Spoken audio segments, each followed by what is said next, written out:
the recipe for success online is don't suck long enough to make money. I just figured out two things. One, and then two, I realized that, and that'll be the sales pitch. After 12 months, we went from 15 clients to 200. You should ask for people's credit cards on the phone. If I could go back and do it differently, I would have. All right, everyone, welcome back to another interview. I'm super excited to be joined by Avery Lynch today, owner of multiple very successful agencies. And I don't actually know a ton about his story, so I'm excited to dive into it today. But from his Facebook profile, you will learn many important things about running an agency, see important memes, and know that he has run many successful agencies. So, Avery, thanks for coming on, man. Thanks for having me. Fun to be here. Yeah. Sorry if I look like my kids didn't sleep this week, because that's what happened.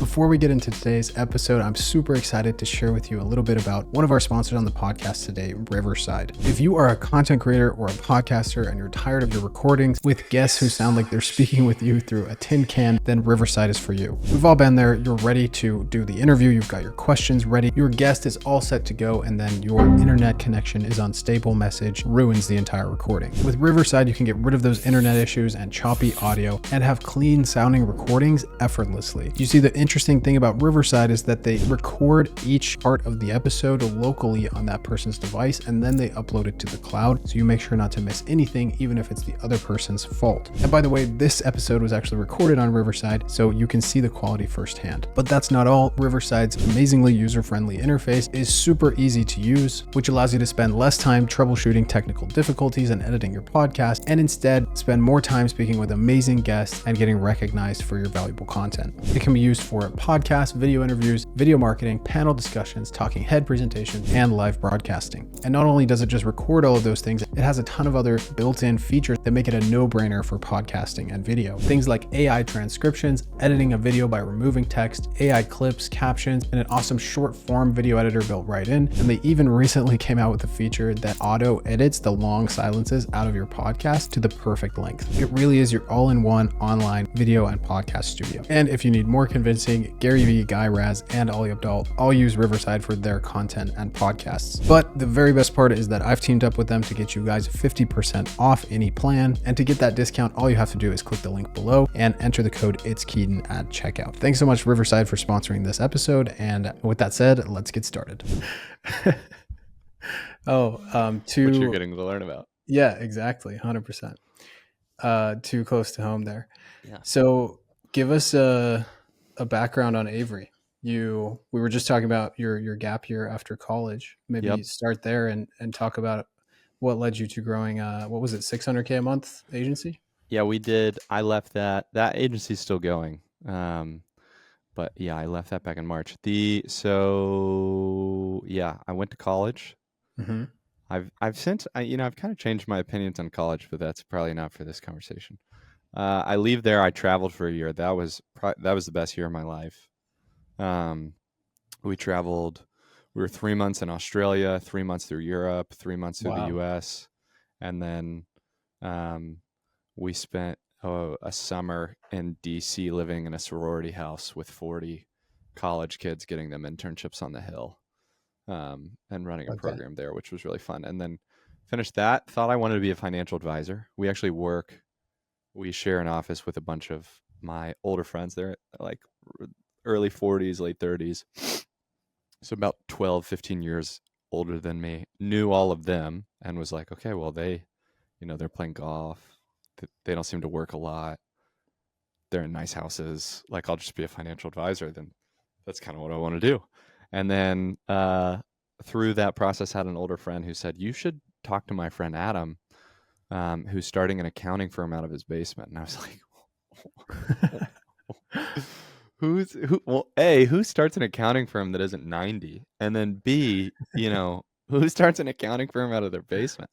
And so I met with Adam, who, and we're getting really kind of rabbit holey here, but Adam Rundle was, late 20s at the time, knew Dave Rogemoser. I don't know if you're familiar with Dave. Dave now is probably most well known for Jasper Mm-hmm. formerly Jarvis, but back in the day was doing a course called 6K to Success and Entrepreneurs Alliance for my OGs who may be listening to this. So, Dave and Sam Ovens were close. Dave was one of Sam's Yeah. first Yeah, I remember that. testimonials, vice versa.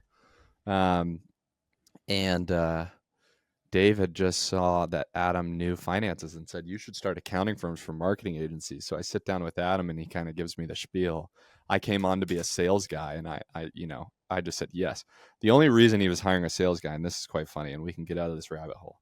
But the only reason he was hiring a sales guy is because Traffic and Funnels, RIP, was also a client, and they had Adam come and speak at an event. We had 12 clients, and it was like a fixed retainer at 1,500 to maybe $3,000 a month. So there was like 20K coming in a month. Okay. And Adam goes to this conference, or one of their masterminds, and gives a talk and books 6 sales calls. So he's hanging out with our older friend Marty, who's a good friend of a lot of ours here, and he's like, I need to hire a sales guy now. So I mean, neither of them knew what the frick to do. Like, you don't hire a sales guy from 6 sales calls. So I start, and obviously, we have 6 sales calls and then no more sales calls for like 6 months. Mm-hmm. And I'm there to be a sales guy, whatever that means. And through the process, had access to Client Kit and Elite, which were TNF products, and just learned marketing. Learned social, mainly it was just a lot of the organic stuff. And I was pretending to be Adam Rundle for about 2 years. And it worked. It was really fun. And through that process, we went from 3 people in a basement to 40 people in about 2.5 years. I remember my wife was, she had just graduated college when we got married, Mm-hmm. and she took one interview. And on our honeymoon in Mexico, on the flight back, we get into this big fight in the Mexico airport because I was like, you can't do one interview and get a job. And she's like, no, I think I did really well. I'm not going to do any other interviews. And I'm like, that's not how this works. And it blew up. Anyway, she got the job because, of course. And she was making more money than me. And I was like, this isn't going to work. So I was thinking I'm going to leave Clever, gave it kind of 3 months. And in those 3 months, just really figured out some stuff. And it blew up, and it kept going, and it was fun. And then I left there. Wait, what is figured out some stuff, man? Yeah, I mean, so like paid ads was never something that we could really crack. So when I say figured stuff out, I just figured out 2 things. One, how to write copy and do organic, which was writing copy. And then 2, I realized that marketers, this internet marketing community, all we do is hang out in our rooms like this all day, and no one really has friends. So I just figured out how to be really good friends with everyone. And it's also very incestuous community. So if I say I can do your taxes and your accounting and you like me, that's not something people enjoy doing. So then you just start introducing me to everyone.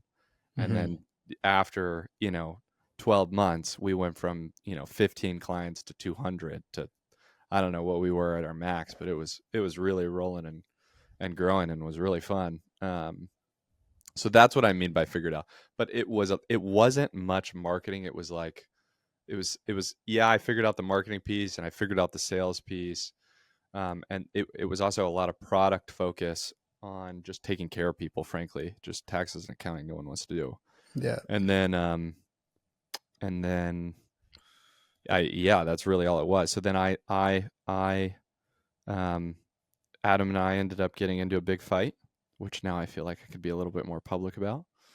There was, I came on when I was 23 with some handshake arrangements about one day having equity, which, I mean, this is the classic majority. How do people become an entrepreneur? It starts something like this. And then things didn't work out. And essentially I got removed, but the word left is a little bit nicer. And then left there. thought I could just go and implement the success in other businesses, and did, and then got picked up by one of those clients who brought me in as their COO, and came on as a part owner, and um, it was really fun. It was a agency called Prospect Bacon. We were doing probably like 120, 130K a month at the time. There were 13 contractors. There was no employees. There was, it was as ragtag of an agency as it probably gets, though there Sorry, I are want to. a Sorry to lot interrupt. I want more. to back up. Yeah. Your you said thought I could implement this in other Yep. businesses. Did so? You Yep. just brought on like a few freelance clients that you were helping them with Yeah, operations or I just organic or said, what? "Hey, look, I have this idea of the way in which, I mean, I didn't really know, frankly, I didn't really know what I was doing at the time. I just managed so many people's money who were making money online, and was like, you know, there was one kid who, just came in and built a webinar and was immediately doing millions of dollars a month and had like no idea. And we were managing his money. And there were 16-year-old kids who started YouTube channels in high school who, are now making millions of dollars a month. And I'm just like, okay, like I can figure this. Like Yeah, I can implement what I did for the success of Clever and other businesses, and maybe other people would buy it. I didn't really know how to do that though. I just presented that to the market and got like 5 clients and was making more money than I was making it, as a sales guy at Clever pretty quickly. And then through the process had a hard reflection of like, I actually really miss, it's great to be sitting in my room and, making 20, 30K a month as a, quote unquote consultant. But it's like, okay, well, what even is that? Do I even really know what I'm doing? It really probably is best packaged as like like a partner for a retainer is probably the best way to think about it. So what even is that? Like it was very unclear, and people were just saying yes because they knew me, and obviously kept paying me because it was valuable. But yeah. then one of them was Bacon, and Josiah and I had become friends um, through Clever because we sold him accounting and taxes, and then he he essentially just kept wanting to pay me more money to the point where it was like, okay, well, let's, like, maybe there's something here, and then worked out an agreement for that to work for both of us. And Okay. um yeah, it's just dropped consulting clients and became a COO for an agency and So pretended what to was know the what that real meant. the pitch for those first original clients though? Where you were like, I'll help you with onboarding, I'll help you with Yeah, it customer was like, experience. hey, here's this idea. If we create a customer centric approach for done for you solution, you hear this a lot now in the done with you world. Like guys like Ben McClellan, shout out to Ben. If you don't know Ben, one of the freaking MVPs. He's one of the best. Nice. You're seeing a lot of this kind of language around the done with you space a lot more. The done for you space, I think you're seeing it more, but it just kind of sounds like, don't fuck your clients over. And I apologize if you're not allowed to curse. Um, and it's not as sophisticated in the done for you space. And so my idea Okay. was, okay, I'm going to go into the done for you and just show you how to streamline operations and think about your product to solve the customer. One of the best moments of Clever was we were selling this thing called like 6 week CFO for 6 grand. No one knew what it was. And one of the best things I ever did was I called up our 13 clients and sat on a call and go, why are you paying us? And then from that, just packaged a new offer and then took that to the market. And that happened in that 3 month window where I'm like, my wife is a nurse making more money than me. I have a Mhm. massive ego and I need that to be fixed. And we just sold that. And then, it just started. I'll never forget too. And this is funny. None of this is as sexy and fun. We'll get into the marketing stuff. I run a successful agency and all that stuff. That'll be fun. But this is fun. Rob Bailey was a good buddy. This is way back, Rob Bailey. I mean, way back, 6 years ago. Mhm. Rob Bailey, I kept telling Adam, you should ask for people's credit cards on the phone. And this was the time he had hired me for a sales guy. And finally, when the one sales call we got a month, 6 months in, he was like, okay, now you can do these. Rob Bailey sent us this referral from these 2 guys who were like 21 years old at the University of Alabama, signing up gyms, helping them, an agency for Yeah. gyms. And they were doing like 20K a month. And I went into the whole pitch and I I told him we were charging $1,800 just once at the time for like, do your shit. And then I was like, are you guys comfortable paying over the phone? And they paid. And I will never forget walking over to Adam and being like, that's just how you do it, man. You just ask for the one of the best moments. Love it.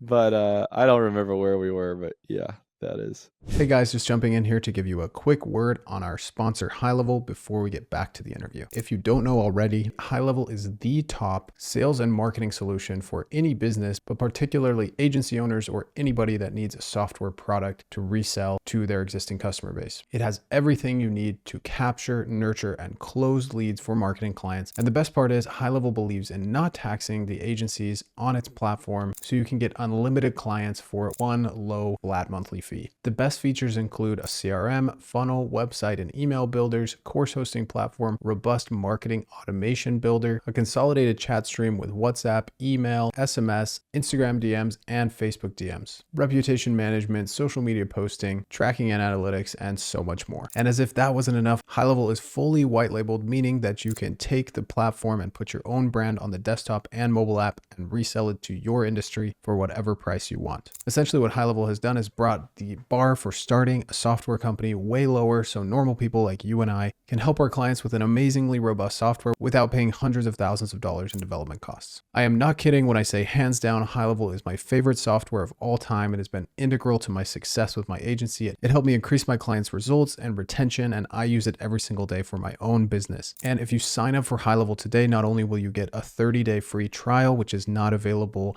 on their website, but you'll get all of the bonuses listed at itskeaton.com/mastermind, which gets you support, templates, and courses to kickstart your HighLevel journey and get those first few clients or scale to your next few clients. If you're already a HighLevel customer, you can also get all of those bonuses by upgrading to the next highest plan underneath my link. Instructions for that are also at itskeaton.com/mastermind.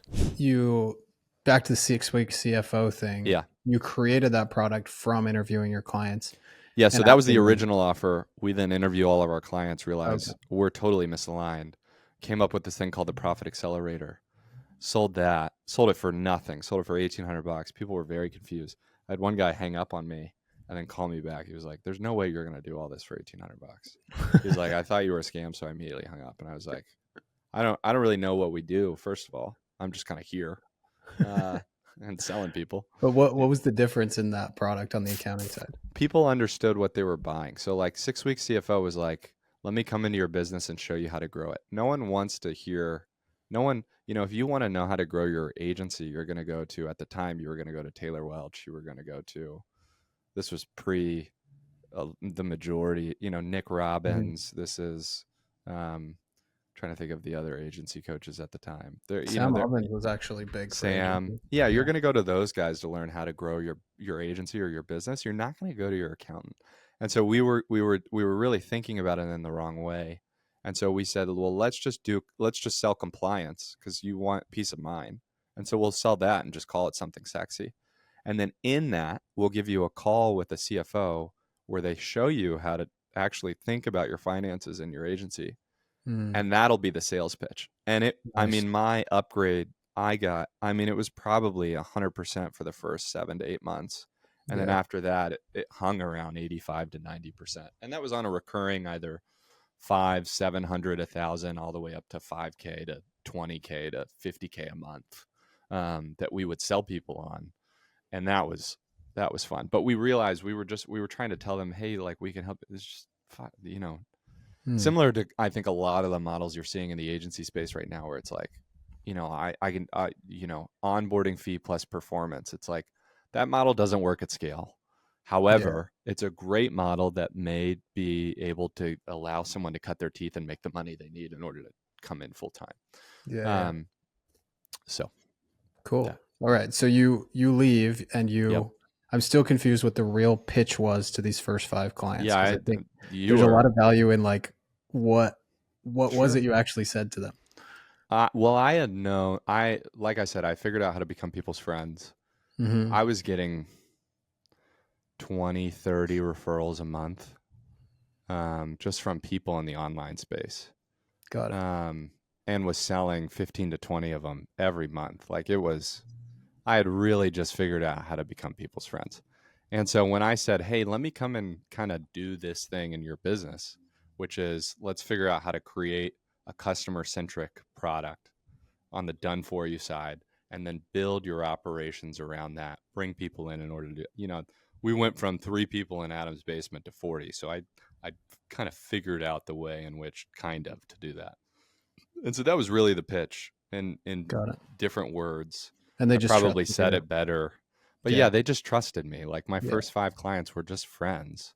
Mm-hmm. One who was amazing was Megan Keaton, who was my first sales call, and she was just like, I really I don't like I think it would just help me to know someone's in my business and thinking about the customer with all the shit I have going on, because she was Yeah. doing 50 to 100K a month on an offer for hiring at the time, and I was just like, yeah, great, let's do it. And then That's such a nugget, like that a lot of people are ignoring in this space. Like Hmm, I feel like I talk to a lot of people in the trying to get into the agency world, thinking that that's the big opportunity with like massive skill sets elsewhere. what I'm do you like, mean? just sell that. Like I was Yeah, talking to somebody, graphic designer today. I was like, you like sell what the graphic design background will help you with.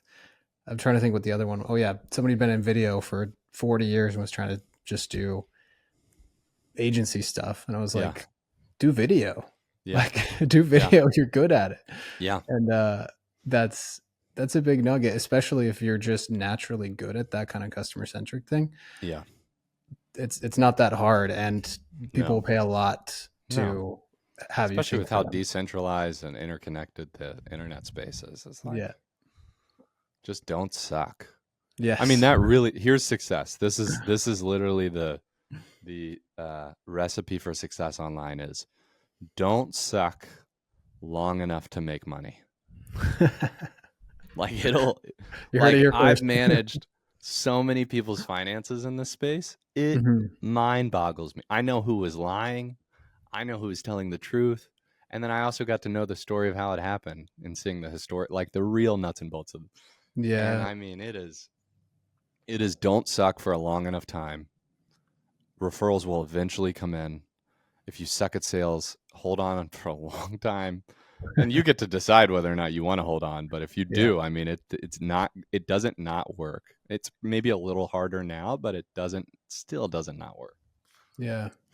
It's such an interesting way to start out, seeing all these Yeah. internet Yeah. entrepreneurs, like real Yeah, man. finances, and then Well, it's seeing also what's the kind of veneer. fun. I'm not gonna go into this. I'm not gonna Mhm. share anything specific. But what's fun now is, I know things. Yeah. I know things. And there are people in the market doing things where I'm like, I know things, man. I know things about this. So That I'll leave it at nobody else that. And that's knows. very vague, but like the amount of information I have on that was, yeah, Yeah. it's Okay, so you it's a you go to lot. Prospect Bacon, you're Hmm. COO. You were doing like 120K a month at that point. Yeah, 120, 130. Yeah. You help him grow, and then what's next? 6 months, nothing. I mean, maybe a growth kind of. 6 months immediately coming in was you're hiring a leadership, do you need a COO question mark? Hmm. But you just want Josiah wanted someone to come in and create a business. Like this was just kind of, I think we were using it was piecemealed together by an ops manager who like really didn't understand what was going on, and that was kind of made clear through our consulting arrangement. And so the first 6 months was really just going, well, what do we have and what needs to go? Because it needed to be gutted, so to speak. So like our sales lady was terrible. She was talking about her breast size on sales calls with prospects. Like there were some media buyers that were immediately fired, one account manager, and then almost another that we Okay. delayed because we were trying to be a good person for 8 months and should have done that immediately. But we ended up firing maybe 5 or 6 of the original 13 within that 6 months. Ops manager quit my second day because I told her she can't talk to account managers a certain way. Like it was a very like, hey, we need to become a real business. Like we've just kind of Yeah. been living in Slack and hiring people as contractors. and just saying like we're building an agency. And I needed to be able to control this life force that was an agency. Yeah. So the first 6 months it was stagnant, and then I can't remember what happened. There were some simple like math things about selling additional channels. So like one thing agencies should really understand that I harp on a lot is average channel value. I don't want to go into a whole spiel on it right now, but essentially just I'll give you an example. A client, let's say you're a roofing agency and a client comes on and they have 3 offices. One in Georgia, one in South Carolina, one in North Carolina. You sign on the first one for $2,000 and then you go, "Hey Bob, we can do your South Carolina and North Carolina one and we'll just charge you $500." Well, now it's great that they have the same account manager, but that media buyer is now doing 3 times the work that he was originally doing, and you're making $3,000 less. So you've essentially taken your average channel value, which is the fundamental economical block of a media buyer, right? How many campaigns can they manage, channels, however you define it. It could be multiple campaigns, whatever your process is, right?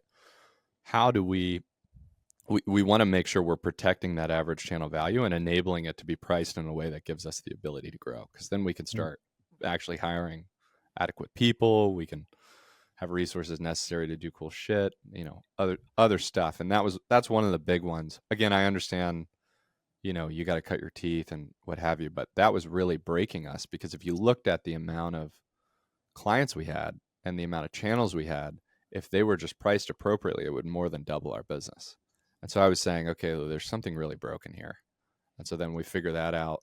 And then we hired one of my best friends as a sales guy, got rid of that other girl. He closed super fast and just started crushing. And then we started building out the sales team. And So I did think you we went go from back like, and change the agreements on all the old like bad economical decisions you no, had so made? I'm not big on this. I am not Okay. big on, if you make an agreement with someone, you keep the agreement. If it needs to change, it has to be like if you're just like, I'm doing roofing leads for you, and it was $1,500, and then the next day it's $3,000. It's like, Yeah.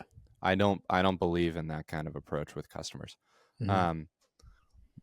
If it was like, hey, we're gonna do YouTube now, and so now you need to pay us more money. It's like, okay, well that makes Yeah. a little more sense. We got to get that guy in agreement, but I'm not just like, hey, change your pricing overnight.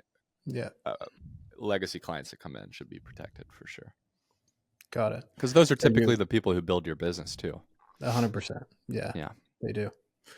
So you said you started building out the sales team at Prospect Yep. Bacon.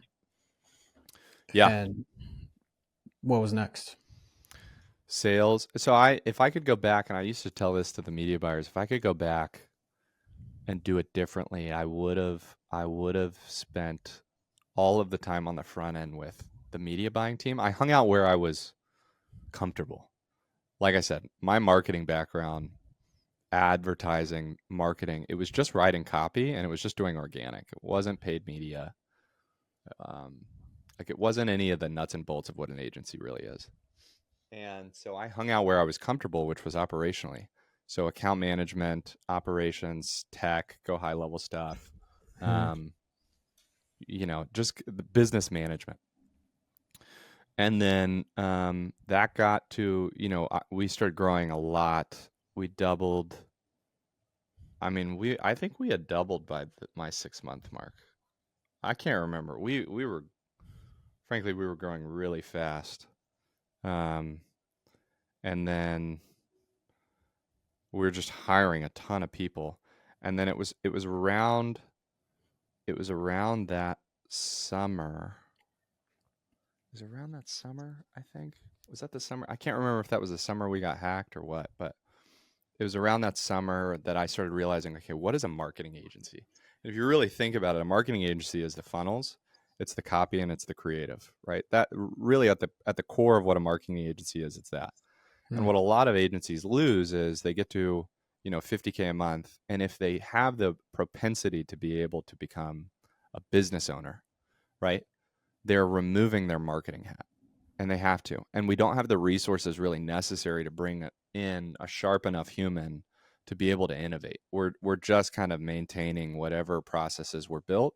And typically the media buyers we're hiring, and if we're even hiring a media buyer at that level, hopefully we are, but if we aren't, if regardless of whatever decision you make, they're not really innovating because we don't know how to hire either. And Mm. so the business is then just being built off a few good ads, and very few then come back to what is the core of that agency. They go off and they become a business owner. They start buying nice cars. Maybe they become a coach because their business starts failing. Tales old as time, right? We Yeah. lose the core. And that's kind of what I realized through the process of scaling. It was like, okay, well, we're having churn. We understand the model that we built. We've optimized it, right? But how we don't solve a client leaving by having a better onboarding call Hmm. as an agency. We solve by just having better results, right? And whether we have a VPA or an ISA or a call team, whatever you want to call it, in house, or we're just sending over leads, like we solve it by providing better results. And we really miss that. I have a whole other thought on ISA, VPA, call teams. I think people build them too early, and they build it solely to be able to solve the problem that they're assigning the wrong client type and just want to keep people's money, as Hmm. opposed to building the actual agency and the core pieces, but they don't understand who they really need to work with, and they're afraid to turn people away and just want to make money. So regardless of that, though, the we just came back to the core, and I really then had to start, frankly, learning, okay, how do these things work? How do we test them? How do we optimize them? How do we do better? um, Hmm. and how do we On the ad know? side, the Yeah. ads, funnels, and copy. Yes, exactly. And how do we Yeah. know if someone's good? How ever essentially everything that then became my training ground. And it was really fun. um, and then what I kind of realized, pulling my head up after about a year, was no one is really doing that. The same kind of story I just told you, you can go through kind of the history of the IM space, which moves very quickly because people rise and fall very quick, Yeah. which is they you get to 40, 50K a month, they kind of burn out. Maybe there's a partner in there and that goes a little bit longer. But people can't even do partnerships very well. Hmm. Um, and then it becomes a business, and then you hear them get to about 200, if they're good, 250, maybe 300. And then just like 6 months later, you're like, where did they go? There's very few that have been able to get to those levels and then continue and then even grow past that. Hmm. And just my opinion, it's the product sucks and we lose product focused growth. Um, and we don't really understand what the product is. And that's the great thing about the agency space, is you can be usurped by an 18-year-old in terms of performance. Most 18-year-olds aren't going to know how to grow a business, and therefore the agency will always kind of hang out around 20 to 50. But um, you can be usurped in terms of performance by Yeah. anyone, which is the beautiful thing about That's pretty advertising. cool. I love the way you put that. Yeah. And I also love that it's like, have you seen Knives Out? Yeah. He like, Daniel Craig, he's like, I've been such an idiot. I saw he throws the baseball and he's like, it eventually, like, I should have seen where this was going to land. Mm. And every agency owner that's Mm-hmm. smart eventually lands on, oh crap, I don't have a testing process. Mm-hmm. I don't And it's always too actually. late. Yeah. It's always like, my business is falling apart. Yes. And there's the kind of momentum that can happen, especially in a paid ads agency. SEO agencies, their churn rate average 3 to 5%. These things that go on. We see a lot less of that here. But if we're in our performance paid ad space, when Hmm. you really get going, that's a thing about momentum. These things can rise and fall so fast. And when your ship starts burning, typically the culture there was kind of built off of, typically it's built off poor infrastructure, so people just start quitting when things go Hmm. south. And poor money management is kind of the classic tirade in our space Yeah. too, because people are too busy trying to make cooler, sexier ads with their Teslas. And then what do you see 3 months later, Keaton? You see a coach. Hmm. And here we go with another coaching program. And I really like this because I've gotten a ton of messages this week saying like, oh, I was more looking for like a done for you. I got a message today. I was looking for a done for you solution where you give me everything and then I just sell it. Which like I'm like, I can give you the templates, man, Yeah. but it's just a matter of time before that template stops working. And I had another sales call a while back, and he was getting quoted thousands and thousands of dollars for this GHL build out, and I was Yeah. like, look, they could build it out for you, but I promise you, I talked to you for 5 minutes, and I know you're the kind of person that's going to go in there, rip it all out, and Yeah. rebuild it yourself. Yeah. And we've been sold this lie that you can just have it all by following the templates, and Mhm. it's just it's exactly that. It's a big lie. Yeah. Um, Yeah. okay, so you figure this out, but how? What did you start studying? Who did you learn from? And what were the biggest, like, if you can give us three nuggets of like We, the successful testing process? yeah, I mean, we had a really great guy named Andrew Milligan who Josiah had really, there was a kind of a core community that came out of Elite or TNF's world. You know, I mentioned one earlier, Ben, another one, Megan, Andrew was another one. At, in some form or fashion, they also all work there. Mm-hmm. Great human beings.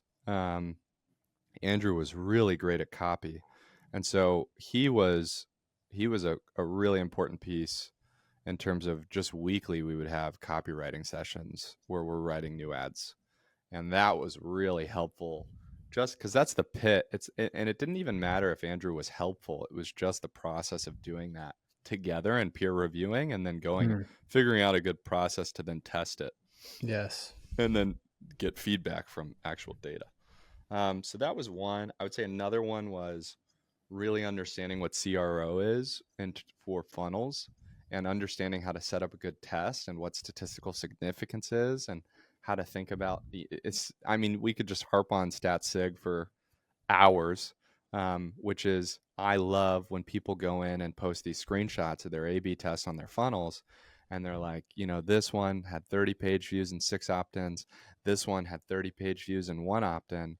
This is my new funnel. It is 20% better. Like I'm gonna fucking scale the moon. You're like, brother, you obviously do not understand what Yeah. statistical significance is, um, but good job. Yeah. Um, and so really understanding that aspect. And then we had so many clients, so we could build out so many test groups to test individual hypotheses that we had on different funnels to then see that come back, and how long do we do that? And we had to work through all of this kind of messiness. And then I would say the third thing probably being, you know, what are the secondary, what is the story data tells us of an ad, and how do we really think about that depending on what ad type we're running? That was really helpful because I see a lot of, I consult with larger agencies, who are doing 100, 200, 300, 400, 500K a month. And I've signed a couple of guys who are doing big numbers and couldn't tell you what secondary metrics are to ads. They're just like, we followed CPLs to success. And it's like, holy shit. Like, Mm-hmm. how do you not? Well done. Yeah. Persistence got you here, but man, Yeah. this is not what's going to get us to the next step. So what is Um, that story? Like, give us an example. I've got a yeah, client, I've been running ads for 2 months. It started out great, and now like yeah. performance is declining. How do I So there's find the some story, and great, how do I find the decision yeah. of There's a that client? lot of different ways to do it. What I'll to be as applicable as possible is, Yeah. I think his name's Will Perry. You Yeah. know, Ashton Shanks and what he does, which now has kind of changed to bad. Um, there's a number of guys who have come out with really good testing processes, and they're all good. If we can adopt some form or fashion of those, so go buy any of their courses. Will's got a good one, I think, for like 297 or Yeah. $97 a month, I something like bought it. that. That one's great. Um, phase one, phase two, phase three, phase four, all that's great. What I think is just lacking there is a good understanding of statistical significance still. Like, we really need to understand. You could just learn that one aspect. That kind of is your fundamental building block to really think about um, Hmm. data as a whole. You'll start learning other pieces from that. If you can adopt something like that and then just understand, okay, what drivers are going to drive for my images, right? I've got three big metrics that I'm thinking about. we've got CPMs. So my bidding system, we're mainly meta advertisers here. So what can I do to be incentivized more for the platform to be able to show this at a lower cost? That's a question we should be asking. And then my CPULCs, so are they taking action? Are they clicking on my link? Are they taking action to wherever I'm wanting to go? And then obviously CPLs. And then in that, I think Will does a really good job of, okay, well, how should we think about stat sig? Should we think about stat sig from impressions to clicks, impressions to conversions, and how do we do that in a way where we get to show that to the same sample size of audience? If we run it in separate ad sets, we're in different pockets. If we run it in the same, great. But if we don't add the ads to that ad set at the same time, as opposed to we run one ad and then we load the other one, now we've reset the pocket. There's a number. So just like, I'm not going to be able to encapsulate the real nitty gritty of what needs to happen because this is a Yeah. big fucking beast. So just go buy one of those courses. I don't have a course. I don't want a course. Just go buy one of those. And those will do a pretty good job. Those will be a great first kind of starting place of going, okay, how should I really think about advertising in a way that gives me, the ability to just go, okay, this is what's happening, as opposed to the superstition that mainly is advertising, at least at the agency decentralized level. Yeah. Okay. I hope that So was no, that was great. And you got, good. I've never heard CPL ULC in Mm-hmm. like all together. That's an impressive like level of nomenclature that only a true nerd would know. Cost per unique link click. You definitely want to know that one. If you don't know that one and you don't have a baseline for your KPIs, I'm worried. I know there's like 100 people watching this right now that are like just exhaled because you finally said what it was, and they've been like Googling, and it's not actually on Google. Well, if you're exhaling right now, I'm worried. Okay, so you go through this process of learning. Mm-hmm. Here's how to actually advertise. Mm-hmm. What's the biggest takeaway, not from a like the stories and the data perspective, Mm-hmm. but from a conversion design standpoint, that we're going to start out crushing it, Mm-hmm. that you've learned? Top 1 to 3 lessons there. Say that in another way. So how do I start my campaign so that it will have the highest likelihood of success? This is like your brother sending you a message and saying, I thought this was going to be done for you. I would go buy one of those courses and realize I don't need to spend more than $10 to really be able to see data. Dennis Yu has a great $1 a day strategy, which is kind of the same thing, right? I want to my images or my video, my creative are mainly going to drive. If we're talking about meta, my creative is really going to drive the way in which the bidding system rewards my CPMs. Mm-hmm. And so, you don't need to spend a lot of data, provided it's spending over the course of a full day, in which to be able to see that data. Your CPMs are going to be at different amounts at different points of the day and at different days, but you should have a pretty good understanding of like, okay, well that's getting me $50, this is getting me 25. And then, after about $10 over the course of maybe 4 or 5 days, we should have some pretty good CPULCs.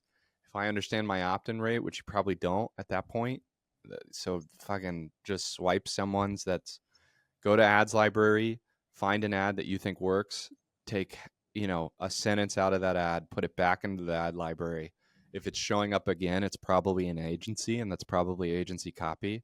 Mm-hmm. So therefore, then just swipe that funnel. There you go. That's a good little hack. Quick there. trip or quick trick. And then figure out what your opt-in rate, and after about $100, probably swipe those images too of that same funnel. Just everyone. I think we need a starting point in order to know what do we do.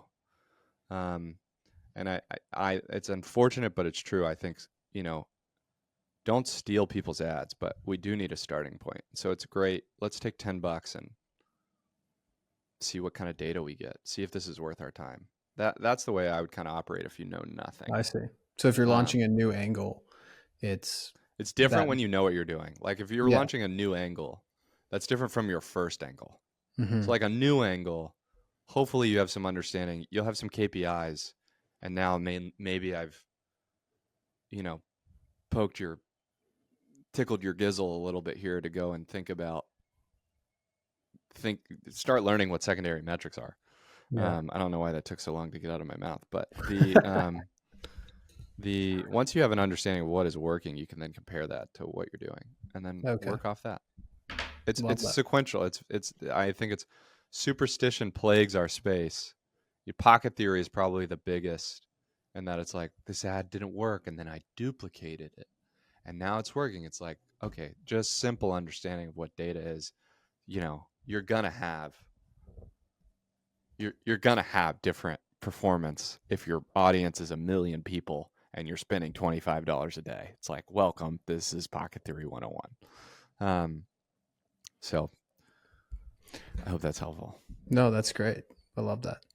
You're a beginner in 2024, Yep. and you've got to get an agency to 20K a month in 3 months. Okay. But you have some skills. Like, you're not like Yes. 17, Okay. What's the thing that nobody else would say that you should be doing for the first 3 months? Stop choosing niches that have no money. Like, learn some basic math. People who have higher acquisition costs will spend more. Therefore, you have more room for error and you can make more money. That's probably Hence MVA cases in the lawyer niche. that's a little part of it. Yeah. Solar is a big one. I mean, you make one solar deal, and if you're working with the right person and not just a 25-year-old rep working out of his car who's got 3 other people trying to profit off of his work that day, right? You're actually working with someone vertically integrated. Or a Mhm. roofer, you're actually working with the business owner who can cut into that profit margin a little bit more. Or a Yeah. plumber. Insert any actual business that's selling high ticket home service or something. These $29 chiropractors, these I don't know. There's so many niches in which I'm just like, what pest control, Mm. power washing. I'm just like, brother, what are you, or sister, what are you? Like, I get it. Maybe that was your background and you ran those ads and now you're doing, but it's, you want to really understand the niche from an acquisition perspective to then go, okay, well, this is worth my time. Yeah. Because the thing is, you're going to put your head down for 2 years. Like, you were in orthodontics, right? Mm-hmm. So then you have implants. Like, orthodontics is great, but then you have implants, right? And Yeah. implants, it's like, well, we can sell these for 30, 60, right? Mm-hmm. And so how much money am I willing to spend to make 30 to 60 versus an orthodontics where it's like probably 5 to 10, but you also do have LTV there, which is I'm going to see that person and maybe they become a client. So those are some things. HVAC does that really well. HVAC guys, more than anything, right? It's like every 7 years I'll sell them a 10 to 20K system and I'll quarterly, do some sort of servicing, and then there may be Nice. duct work or other things. So they're like, I'm fine selling a $79 service call for $800 acquisition because I know that if I can get a service call at X, I'm going to be able to make X amount of money over whatever. Yeah. I So love that. that kind of thinking applied to your niche would save you so much time, because there's a lot of agencies that get 2 years in and then they're like, We got a where ceiling do I here. go? Yeah. Yeah. Yeah. It's tough. Yeah. It's such a logical approach to it. If they make more money, they might be able to spend more. Yeah. I mean, I'm surprisingly not hearing enough people. I Yeah. mean, Jeff Millard, I think, does a good job. Dental implants specific. That might be even why you got into dental. But there are people who talk about it, but it's a rarity in which someone goes, "Oh, this is why I entered this niche." It's usually like, "Well, I was a plumber, and then I Mm-hmm. needed to figure out ads, and now I'm running ads for plumbers." Yeah. Yeah. Which helps for a foot in the Which, door. yeah, But hey, look, don't get me yeah. wrong, that's great. But if you had asked me, that's the way I'm going to think about where am I going. Love it. Well, Avery, thanks for coming on, man. You don't Thank have a you. course. Your I don't. coaching spots are full. But Yes, I if don't. someone wants Please to no slide more. into your DMs, maybe you'll have a coaching Slide into spot Keaton's available. DMs. He's got stuff that can actually help you. I'm too busy. But I'm happy to get to know you and be your friend. So yeah, Love it, feel man. free to slide into my DMs. Thanks so much for coming on. Thank you, dude.